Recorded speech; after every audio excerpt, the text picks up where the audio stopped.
sometimes organization gets a little messy, and sometimes you get to play with a lot of color. So this is my current stash of floss, and I got a shoebox full of floss from an estate sale for $20. This whole tub was full, which means I need to find a new storage solution. And this lady was meticulous. She put the color and the number associated to the floss on here, which is really helpful so you don't buy duplicates. Well, as I've been going through, she has bought duplicates, and I think it's the way that she organized it. So I'm going to show you how I'm doing it. This is the floss that I have organized so far. Can we just take a minute and enjoy the beauty of this rainbow? In addition, I got those buttons that are falling over there. It was a crazy good deal. $20 for all of this floss, plus the floss that I still have yet to organize. So that is a 12 by 12 plastic iris case. And I think I can get another layer on top of here. So I wanted to talk to you about my plan for that. I'm going to place a piece of chipboard. And I think this is just the back of a paper pad. Actually, I know it's the back of the paper pad because it's got the little glue strip here. I'm not going to worry about it. So that's going to be kind of the base to steady my dividers. Now, under here, I have dividers. And what I did is I taped it down to this box. So it's not going anywhere. This is my permanent until I find a better solution, which actually this solution is working really well for this floss. So this is going to go right on top, and I want to make sure that I'm able to lift this out so I can get to the bottom. So I'm kind of just playing around. I think I need to have this like this so I can grab the sides here.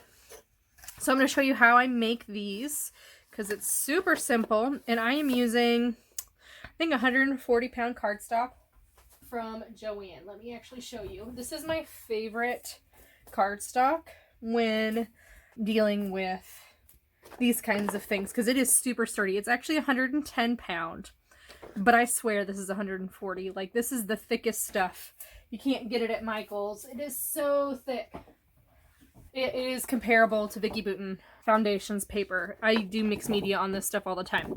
So this fits. You know, it stays here. However, my floss is not going to be able to be upright like that because it's so tall. But I am going to go ahead and show you how I made these. So you're going to need your scoreboard. And I'm literally doing it right on top of the floss because I have no other room. So the spaces in between are 1 inch high. And then I used one of these guys to kind of help me measure the next one over. And so I'm going to go to 2 3/4, just a little bit bigger.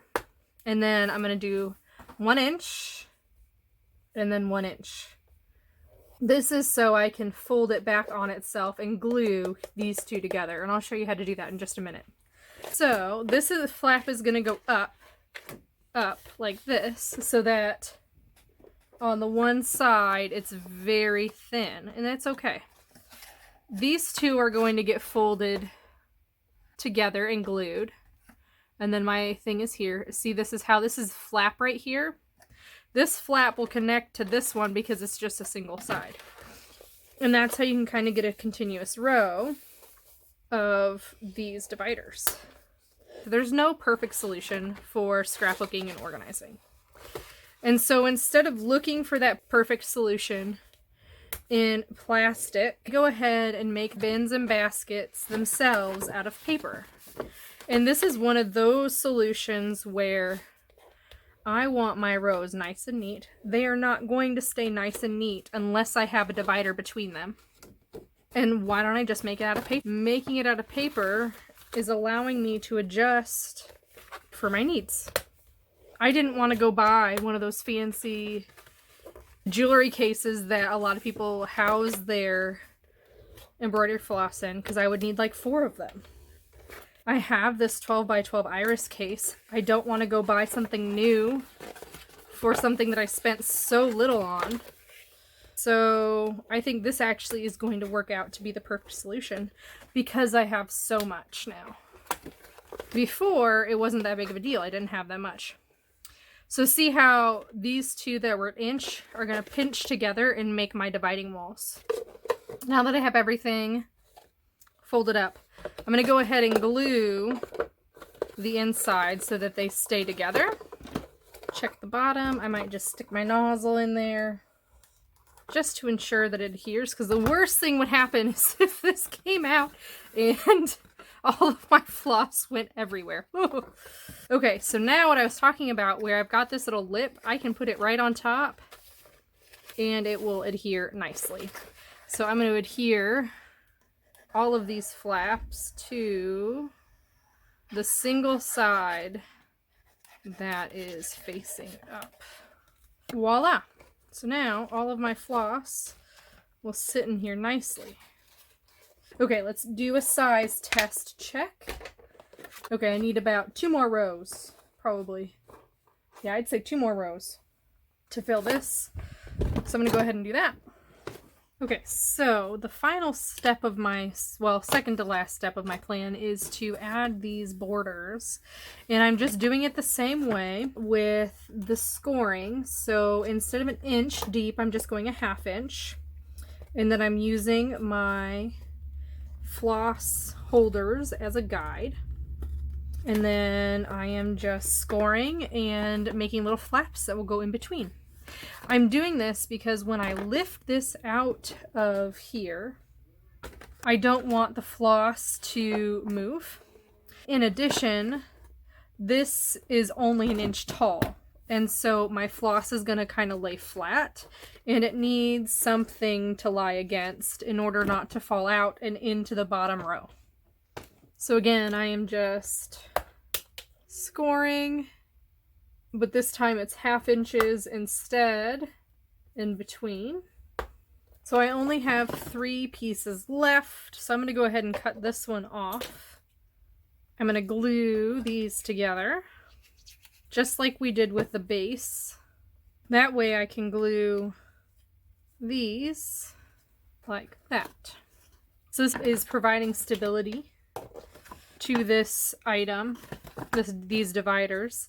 It is also going to prevent my floss from getting out.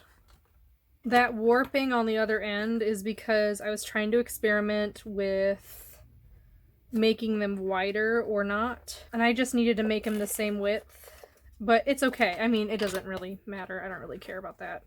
Then I'm going to use some tape runner to go ahead and just stick it down. It doesn't need to be crazy amounts, but I'm going to stick it in here first. Make sure it closes and latches, and it does. So that's really exciting. And I can now lift this here and have this, or I can go in with my fingers on either side. I put the cardboard the long way here so that I can lift it. I also could move this way, but that's not as pretty as this way.